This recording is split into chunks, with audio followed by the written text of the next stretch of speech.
Tournament drama, huh? First of all, I just want to say that today's video was supposed to be a tutorial on how to customize your Me page, but then I saw this video by Ziggy and also a reaction to this video by BTMC, and I decided to cover it as well. So I'm probably gonna release the other video on like Monday or Tuesday, and today you're getting tournament drama. Yay! Okay, so what is this all about? Recently there was this Russian tournament called the Gasha Cup. And it was a badge tournament, meaning that everyone who participated could receive badges if they did well enough. But it just so happened that the winning team had one player who didn't receive their badge. It was the player by the name of My Angel Kita. He was the only one in his team who didn't receive a badge after finishing the tournament. And so he reached out to the tournament managers and organizers to ask where his profile badge was. And after a few messages, it became clear that he will not be receiving his badge anytime soon, because the tournament committee, who are the people who oversee tournaments and give out badges, decided that he doesn't deserve the badge because he didn't participate enough. Now this is interesting because no one really knows what that means. Was it because he didn't play enough maps in the tournament, or was it because he was missing when they needed him, or maybe he did something wrong during the qualifiers? So it is up to interpretation, but the most likely reason is that he only played in 3 out of the 44 maps that his team played. And you probably look at that number and think to yourself like, what the fuck, of course he doesn't deserve the badge, he only played in 3 maps. But before we draw any conclusions, it's also important to understand that this isn't the first time that something like this happened. There are players who participated in the OWC and had even less participation. Like for example, last year in 2024, there was a player who was playing in the OWC and only played 2 out of the 64 maps that his team played.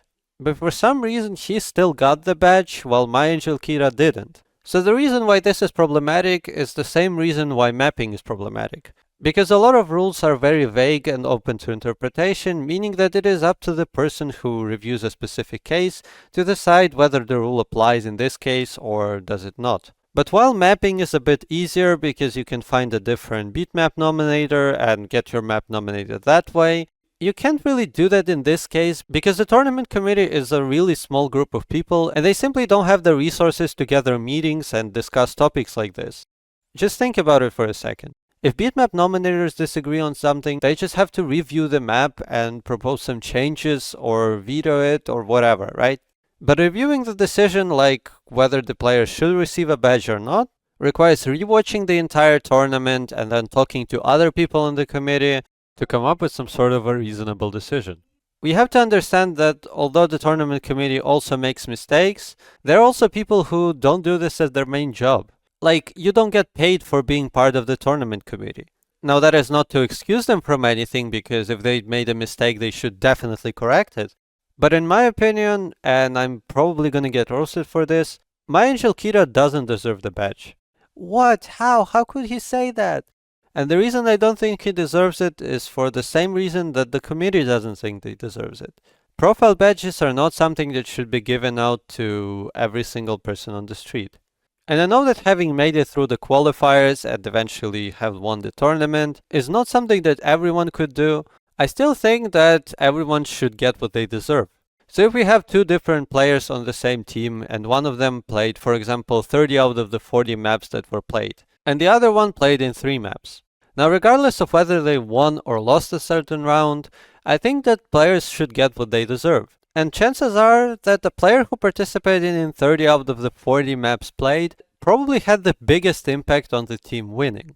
So if the difference in performance and skill is really that huge between 2 players, then I don't think that they should receive the same reward, since one of them put much more effort into achieving the goal than the other did. So I feel like the entire badging requirements and all of that stuff should really be rethought. We could, for example, give people who don't participate that much a different badge. Or we could make it a requirement that every player should play a set amount of matches in each tournament. Regardless of the decision, it has to be really clear who is getting a badge and who is not. We can't have people playing through the entire tournament just to find out at the end that they are not getting a badge because they didn't perform well enough, or that they didn't participate enough. Because that shit is just unfair and demoralizing. Even though I don't think that My Angel Kita really deserves the badge, I think they should still give it to him because that is the fair thing to do. If they want to disqualify people from getting a badge, They should first create a clear set of rules as to who is getting a badge and who is not, because giving badges to the entire team except for one player is really fucked up. So could this whole situation been handled better? Well, of course it could, but unfortunately it didn't. So we are just left to wait and see where this leads. Now, as always, don't go harassing anyone, don't go spamming the DMs of the committee, don't go spamming the DMs of my angel Kira. Why the fuck do I keep saying Kira? Like, what is wrong with me? Anyway, don't go spamming his DMs either. But that's about it for today, and I hope to see you in the next one. Bye!